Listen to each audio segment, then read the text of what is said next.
What is going on, everybody? How you all doing out there? I hope this video is finding you well. Welcome or welcome back to Get Right On In. My name is Andrew, for those of you who do not know, and today I am just going to talk about some things that writers do not like being asked and do not like hearing over and over again. I am not even going to waste any time today, so with all of that out of the way, let's just get right on in.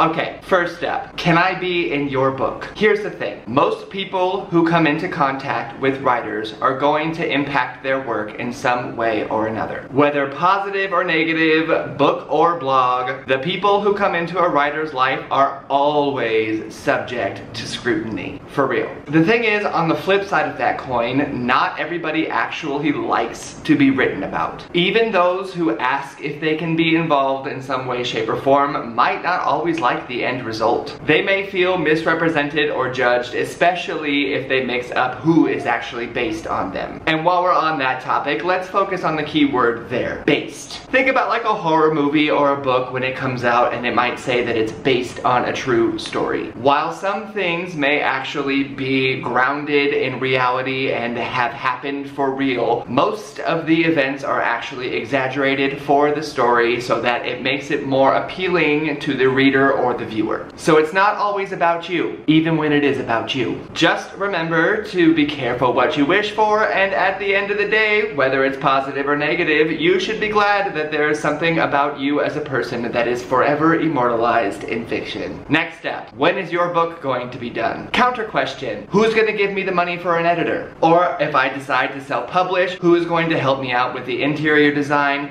the cover art, the marketing team, and anything else that I need that goes into actually producing a book besides, you know, just writing it? Most people, i.e. anyone who hasn't ever written a book, actually have no idea what really goes into the production of it. There is such a huge misconception that one simply sits down, writes a book, sends it off to an editor who completes it for them, and it hits the shelves and then they become the next bestseller. Wrong. Outside of the money needed, there are so many factors that go into the production of one singular book. And not all of us are Brandon Sanderson with a team of people helping us pump them out. If you're using beta readers or critique partners, as soon as you send it off to them, you are at the mercy of their schedule. And at that, most writers have some sort of full-time job of their own. Some of us are parents, although not me. Other of us just have so many responsibilities that we can only squeeze in 5 to 10 minutes of writing per day, and while we still make time for it, it's not like we all have the luxury of just sitting around and writing all day. One does not simply sit down and write a good book. One can sit down and just write a book, yes, but if you want to make any money off of it, and if you want to have any success in this industry, you can't just be throwing things out all willy-nilly. So the next time you ask a writer when their book is going to be done, throw them a $20 bill. They're probably hungry. Next up, and this is actually one of the ones that gets me the most irritated when people say this, how come you don't text like a writer? To me, this is like making friends with somebody who works at a restaurant and inviting them over to dinner and then asking them to serve you and clean your tables and do all of your dishes and keep your drinks full and all of that stuff. Here's the thing, off the clock, it's off the clock, honey, okay? I do not sit here and put the same amount of time, thought, and energy into a text message as I do a scene in one of my books. I am not trying to woo anybody in any text messages. And if I am, then I will. And at that, there is a huge difference between using the keyboard on your phone and the keyboard on your computer to write all of these scenes. And just so you know, there are often times that writers will spend hours on one word. And if you're waiting for a response in a text message from me, do you want to wait hours and hours and hours just for me to come up with some sort of flowery word that you're not even gonna care about anyway? No, you're not. So don't come at writers when they're texting you with just 1 or 2 word answers, because they're probably busy trying to actually write their books, and you shouldn't try to tell them that they don't seem like a writer over text message, because it's really insulting. As you can tell, I actually really am annoyed by this, and it is something that happens to me often, and I don't know if it happens to any other writers, but this writer does not like it when people say stuff like that, so please don't. Next up is, where do you get your ideas from? And this one doesn't actually bother me that bad. I even have a video on it from when I first started this channel almost a year ago now, which is weird, and I don't even want to go watch that video because I've come so far. It's just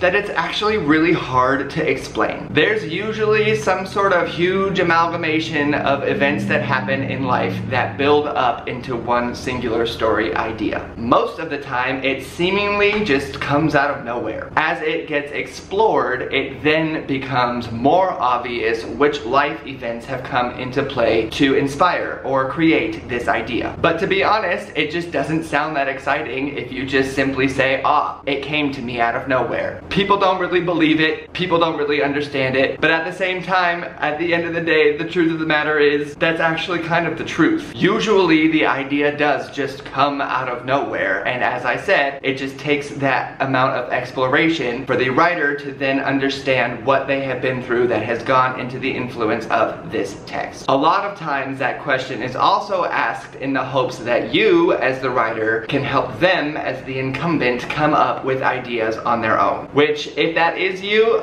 feel free to check out that video that I posted all those months ago to see if any of that helps you out. But to summarize some of what I said in that, feel free to journal, feel free to pay attention to your ideas, feel free to just write down anything that comes to your mind, whether it's good or bad, and explore it as you will. Then you can let everyone else know where that idea came from. Next up is the wonderful, beautiful, not annoying at all question of people saying, are you published, when they find out that you have written a book. Again, as with people asking you where the ideas come from, it's not so much that this question is bad as much as it just kind of ignites that dark pit of the soul inside of every writer who is trying so hard to get their books published. As for me, many of you know that I mistakenly self-published a book, which I have a vlog all about as well, and I don't ever want to make that mistake again. I would like to explore all avenues of publication. Even doing self-publication again, I would just have to make sure that I did it right this time. But I would also love to be able to explore the idea of traditional publishing, hybrid publishing, and everything else in between. Sometimes, honestly, it just boils down to the fact that I, like many other writers, are just very scared to put out their work. We all understand that rejection is just part of the game, but sometimes that doesn't make it any easier to actually swallow the pill when it happens. Especially because there is no rhyme or reason or magic formula that anyone can figure out as to what the publishers actually want. They are just simply looking for a book that they think that they can sell, and it is impossible to figure out what that is because that is all a subjective opinion on them. So all you gotta do is just keep trying, so they say, and so I tell myself as well. But I will admit that as annoying as this question is, don't stop asking this one actually, because this one does kind of, like I said, ignite that little fire up in the dark pits of the soul that then hopefully makes the writer want to go out and continue trying and trying and trying, so that one day when someone asks them this question, they can just whip around and be like, you damn right I'm published, go check out my book, here's the Amazon link, here's the Barnes & Noble link, you can even go review it on Goodreads and Storygraph and wherever else you want to go and do it. Even on BookTube. Tear it up. Love it. I don't care. But in the meantime, me personally still don't have any books actually published, so I don't know, keep asking me when it's gonna be done, and you know, keep throwing me those $20 bills to make sure I stay fed until they are. The next one is, have you written anything that I would know? Does my name sound familiar to you? I don't know, like, am I published? The thing about this question that annoys me personally is that it indicates that a level of fame is required to have any level of success. It is assuming that even if you do get traditionally published, you're automatically going to become the next George R.R. Martin or J.K. Rowling or Joe Abercrombie or anybody else. And that if you're not one of those household names, then you're still not good enough. It's hard enough as it is just trying to produce a book that's gonna sell. It doesn't help at all when you add the extra pressure to try and make sure that whatever you're trying to put out is going to be the next bestseller. And I'm talking to you, Editor Andrew, you know.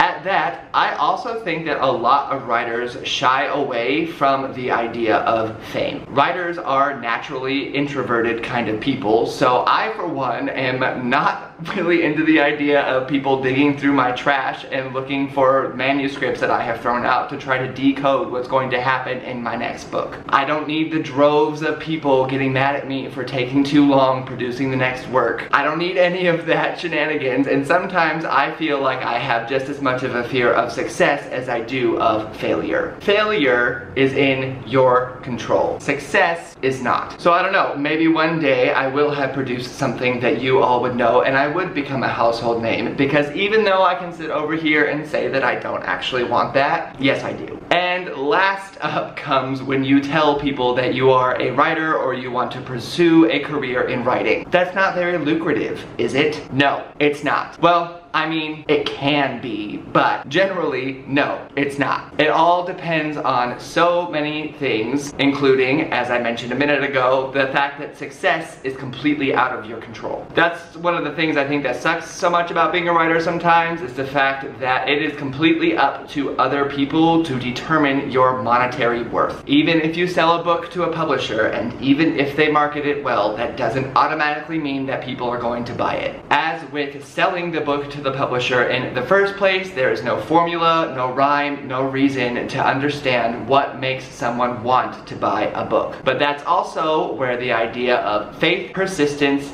and a refusal to give up all come into play. So just get out there, get right on in, and keep faking it until you make it. And for all of you non-writers out there who are asking us all of these really annoying questions, as annoying as they are, as I've said, keep asking them, because it drives me crazy, but that's exactly what I need to keep getting back into my own stories, into my own worlds, and to keep trying for myself. We may pretend like all of these questions annoy us, because they kind of do, but it also indicates that you, as the questioner, actually care about what we're doing. And whenever anybody cares about our writing, whether good or bad, it just influences this sense of accomplishment, of worth, and the desire to produce the best freaking book that this entire world has ever seen! As soon as we can afford all the publishing costs, that is. So what are some questions that you writers out there hate being asked? What are some questions that you readers out there might feel bad for asking? Let me know all about it down in the comments. And in the meantime, like I said, keep asking us all of these questions, because I, for one, really enjoy getting a little fire lit under my ass every so often. So even though sometimes I hit a writer's block and have a hard time getting right on in for myself, I still love the fact that there are people out there who care about what I am doing, especially